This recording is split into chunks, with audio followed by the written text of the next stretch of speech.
everybody, I'm Bree the Plant Lady, checking in with an early August container garden tour. Here in central North Carolina, Fuquay Varina, we have had, actually I think one of the better summers of the year. We've been very, very hot, don't get me wrong. We've had adequate moisture, and right now we are having temperatures that make you want to stay outside. It's only 80 degrees, there's no humidity. There's a light breeze, there's no bugs. This is not normal weather for North Carolina in August. I am trying to soak up every single second. All the containers are looking great, albeit they're a little bit thirsty. So while I make this tour, I'm also going to go ahead and water.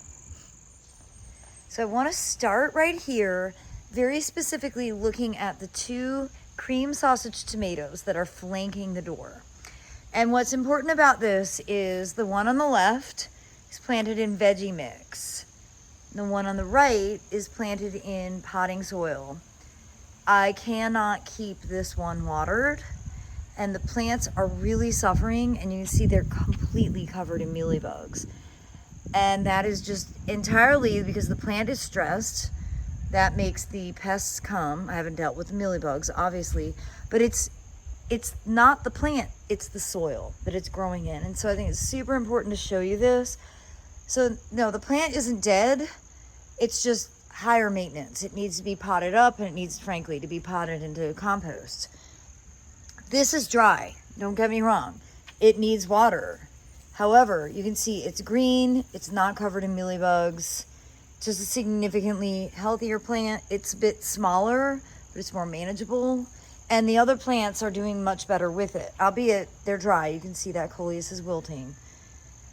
But I think it's just a really important thing to recognize that the soil you grow in for your containers does differentiate plant growth and plant maintenance.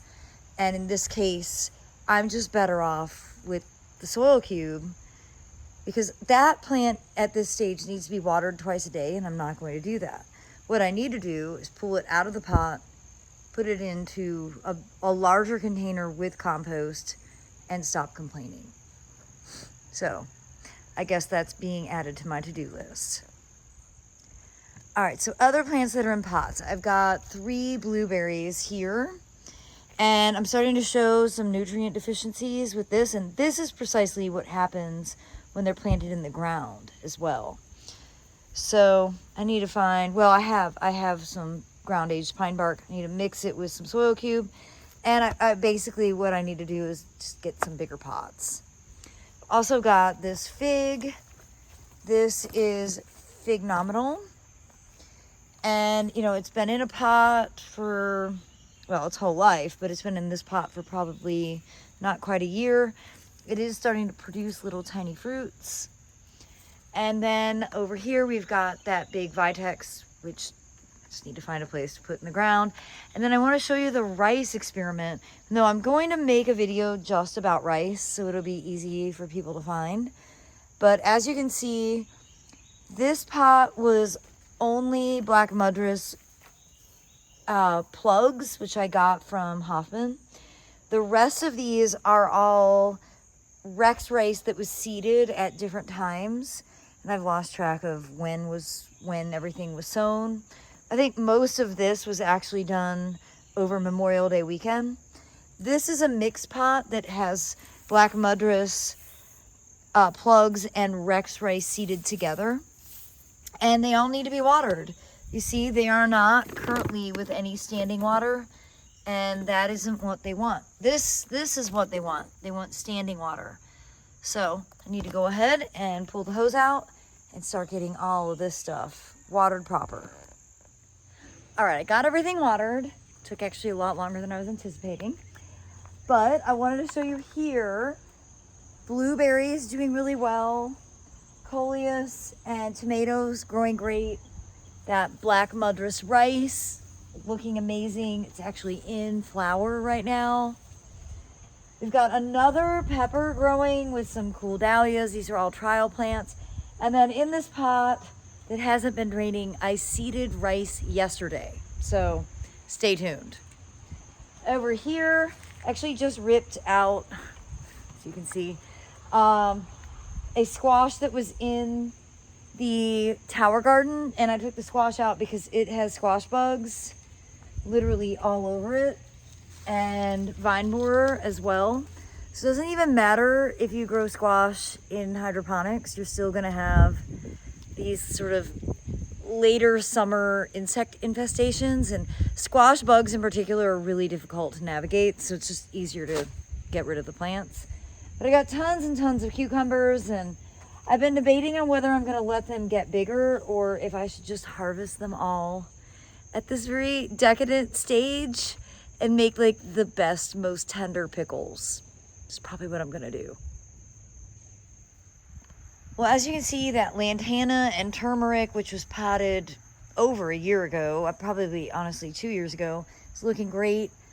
All of these pepper tomato combos are growing really well. They're over here on the east side of the greenhouse, and they're just now starting to set fruit, which is great. These are all cream sausage. So these will be the tomatoes that I really am able to harvest from this fall. As I mentioned, we've got all kinds of cucumbers growing. Yes, I've got cucumber mosaic virus even in water, but it kind of doesn't matter. It's sort of overwhelming this variegated citrus. And then I've got some wilty plants here, and I can't quite tell what's going on. I did water, so we'll see if they recover. This coleus, this pepper, not a great sign to see them looking like that. We haven't been hot today, so there's really no reason to be wilted. But everything here on the greenhouse patio is looking good. They're not the most beautiful pots that I've ever grown, but they're not the worst either. So I'm really excited about the agapanthus. You can see lots of flowers coming. And I think next year those are gonna really be outstanding. So the shade pots that kind of greet you as you walk down to the greenhouse are all doing well. This one is really growing fast, and you can see it's just putting out like massive runners everywhere. It was a little too cold in the greenhouse last year, so that will actually go inside the house.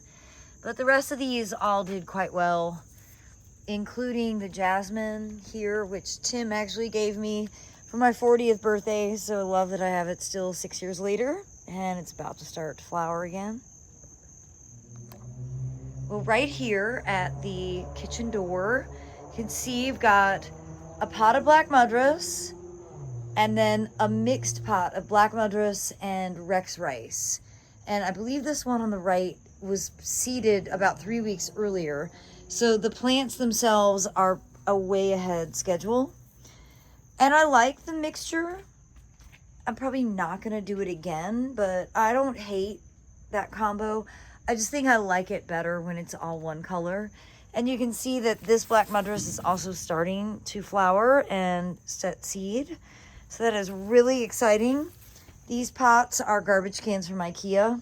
It's definitely what I recommend growing rice in. Well, 2 more rice pots. These are smaller pots with no drainage holes. And these were done in late June, on summer solstice at the Ralston Arboretum. And so they are not flowering yet, but they are getting ready to bloom. But what I really wanted to show you was the wall. So on the right side, this side was planted in Veggie Mix, and that side was planted in potting soil. And now granted, the potting soil side, there's a lot of plants that don't really love North Carolina's general summer climate, but there's a real difference in nutrient availability, and I need to fertilize. I've lost a few things. I lost a couple of petunias, which I expected, and I will put fertilizer in just to see what happens when you give it a boost. But the real lesson here is just how much better Veggie Mix is. The only plant that isn't growing like crazy is this little dwarf dianthus, which was bred to be tiny and kind of stupid, actually. I much prefer dianthus that get to size. I just don't like everything to be so small. So I think that that is actually a pretty amazing thing to be able to definitively show you. And then all of these pots are all filled with Veggie Mix. And I've been harvesting so many tomatoes from here, and there's a bunch that need to be harvested right now. So let's go ahead and do that while I'm making this video. Except I don't have any pockets to put them in. So I water these pots once a day, and that really has been sufficient. I do have some whitefly and mealybug on these pots, but not to the point where I actually need to do anything about it. And overall, I give these an A+ for productivity. And though they look wild and woolly, that is the reality of growing heirloom tomatoes. So they're doing their job, and I think they're pretty doggone awesome. Well, all the plants here at Dennis's bench are doing great. They are getting eaten to some degree, but oh well. You see that the fruit snack apples, the deer can't get to this part, so they're leaving it alone. Everything below gets nibbled. Really happy about this coleus, or I'm not coleus, this hydrangea and the raspberries and the blackberries. And honestly, these pots have been here since 2020. I have not done anything to them, and they really don't even get watered. So you can kind of create pots that just are self-sufficient. Well, my wonderful Airbnb guests are at dinner, so I can poke over here. These succulent pots have been great. They look awesome. They get watered like once, maybe twice a week. I love that mangave. It's just, these are awesome. Well, all the succulents here at the fire pit, at the blue house look great. You just cannot go wrong with succulents. Look at that color and texture, and not having to do anything to it.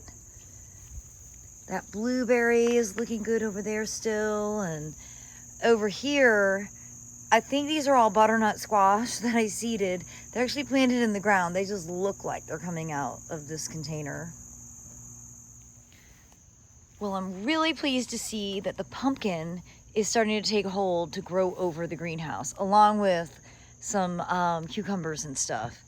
And this squash is growing pretty well, even though it definitely has borers in it. This is actually a zucchini. So we'll see if we actually get any fruit. Otherwise, it's just taking up a lot of space, which is a shame, but that is just kind of part of growing squash and zucchini. In this region, it's really challenging. I wish it wasn't. But all of these pots are doing well. This raised bed here is full of peppers, and the peppers are starting to produce and look good. In fact, get this. Ooh, that red one's already been eaten. Here's one. And we've got a really healthy crop of riding spiders this year. They are all over the place. So if you aren't into spiders, this garden might not be the place to hang out right now, because there are so many of them. Well, everybody, I hope that this early August container garden tour will serve as inspiration. Do hope that you will subscribe and plan to continue to tune in as I share more videos right here from my garden in Fuquay-Varina, North Carolina. As always, thanks so much for watching, and happy gardening.